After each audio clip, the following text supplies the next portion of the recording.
For all our viewers across Africa and the rest of the world, this is News Central now. My name is Chooks, and we'll begin this bulletin in east of the continent, where Ethiopia's Tigray rebels say they are ready to take part in peace talks led by the African Union, removing an obstacle to potential negotiations with the government to end almost 2 years of brutal warfare. The announcement on Sunday comes amid a flurry of international diplomacy after fighting fled last month for the first time in months, torpedoing a humanitarian truce in northern Ethiopia. Authorities in the northernmost region of Tigray in a statement said the government of Tigray is prepared to participate in a robust peace process under the auspices of the African Union. The Ethiopian government has long insisted that any peace process must be brokered by the AU, which is headquartered in Addis Ababa. Joining us now to look at this developing story is Ethiopian editor Teklai Gebremicheal. He joins us from Sundsvall, Sweden. Thanks for your time, Teklai. Now, let's get to the issue straight ahead. This must be cheering news, the quest for lasting peace in the Ethiopian Tigray war. What do you make of this current development? Well, it's quite a development because there seems to be a change of tone, although the fundamentals remain in the statement. Up until today, the Tigray government was, or it seemed to imply, was against the AU-led process, although it hadn't outright rejected it. But in the statement it issued today, they seem to have accepted an AU-led process, although they have added a caveat that says that there should be a credible mediator in the AU. And they have made the point that Olusegun Obasanjo, because of his association with the regime, is not a credible mediator. So there's an interesting framing there in the statement.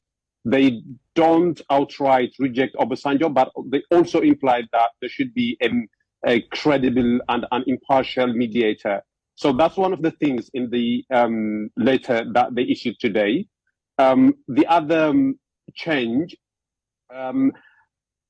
they don't explicitly mention the preconditions now in the letter. They seem to be okay with the idea of sitting for negotiation without any precondition, although that seemed to be the case before. So there seems to be a change in tone, not in substance. So what would you say, necessitated this change in tone from the Tigray rebels? What would can you hazard a guess? Well, I think in a way it's not a surprise, because the Tigray government had always been calling for a peaceful resolution to the problem. So in that sense, the statement today is not really a break from tradition. They have always been calling for peace, and the only change is that they seem to kind of have jettisoned the preconditions. But what precipitated the statement today, I think it was issued in the spirit of New Year. So it could be that they wanted to make another call for peace in the spirit of New Year, in the spirit of calling for peace, putting an end to the conflict that has caused enormous suffering, not just to Tigrayans, but also to Ethiopians. And also interesting in the statement, they say that there should be peace throughout Ethiopia. So it's not only the war between Ethiopia and Eritrea and Tigray that they are referring to, but also the conflict throughout Ethiopia. So I think it's a statement that has been issued in the spirit of New Year, and that's the only thing that I could provide in the way of what might have precipitated the statement. Well, definitely a nice development coming, with the Ethiopian New Year. But let's step back a bit. What led to the breakdown of the truce earlier, and what are the guarantees that won't happen again? Well, that's very difficult to say. So the war resumed on the 24th of August, and according to the telling of the Tigray government, and I think it has been corroborated by other reporters, it was the federal regime that broke the so-called humanitarian ceasefire that had been kind of holding, although it hadn't been agreed upon by the parties. And I think it was because the federal regime was using the humanitarian ceasefire as a ploy to deceive the international community and the other actors into believing that it was interested in peace, although it hadn't really lifted the blockade, for instance, on Tigray. And it was always preparing for war. It was always waiting for the right time. And it seemed that on the 24th of August, the federal regime concluded that it was the right time to try to reinvade alongside the Eritrean forces. And so now they pact between Ethiopian forces and Eritrean forces. And according to some leaked reports, the conclusion of the federal regime and the Eritrean regime was that they would be able to march to the capital city of Tigray in a couple of days. Now, that hasn't happened. The Tigray forces have been able to more than hold their grounds. And actually, they have made some gains in the southern part of Tigray. Teklai, you mentioned a very contentious point here. You mentioned the Eritrean forces being involved, in the conflict that re-erupted when truce broke down. But that has been denied. The question will be, who do we believe, and what will be, what will be the reason for the Eritreans to want to join in this conflict? By denied, do you mean the involvement the federal of the forces? Yeah. It hasn't been denied. I think it's now the federal regime, although they don't explicitly say that Eritrea is involved, they don't deny it either. But it's something that is common knowledge now. And I think it was only until March of 2021 that the federal government had tried to deny, but it became increasingly difficult to continue to deny that. So they considered that Eritrea has actually been involved, and it has never been denied since. So it's common knowledge that Eritrea is involved. What would Eritrea stand to gain from being involved in Ethiopia's domestic conflict? What would Eritrea stand to gain? Well, so the contention of the Eritrean regime is that the Tigray People's Liberation Front, which is the governing party of the Tigray region, is an existential threat to Eritrea, and that they have been forced to engage it militarily, because otherwise it would pose a threat to Eritrea. So that's the narrative of the Eritrean government.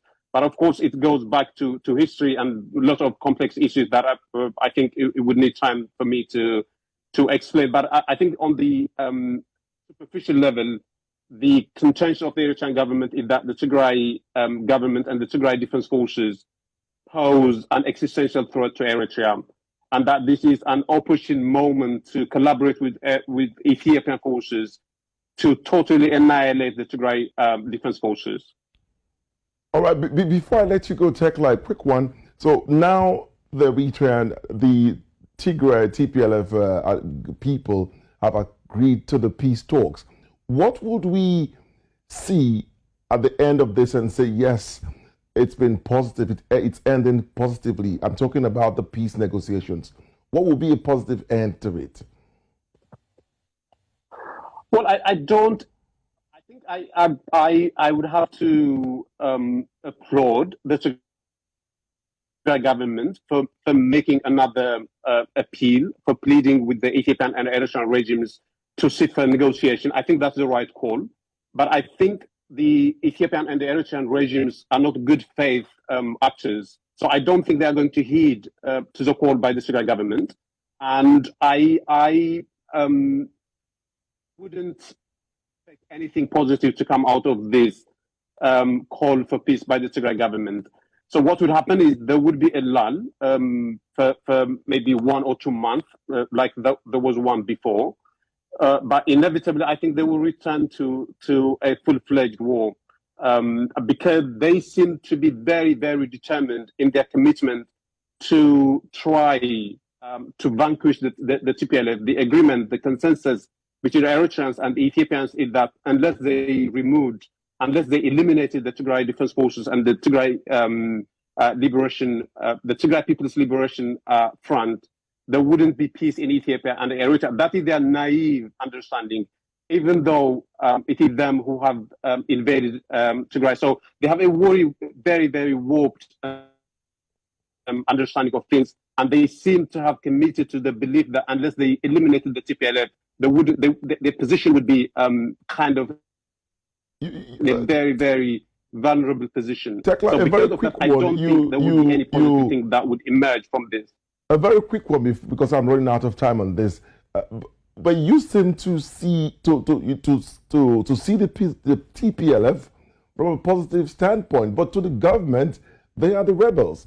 They are trying to break away from the federal government. They are the rebels. They should be the ones, perhaps, we're looking at from a negative perspective.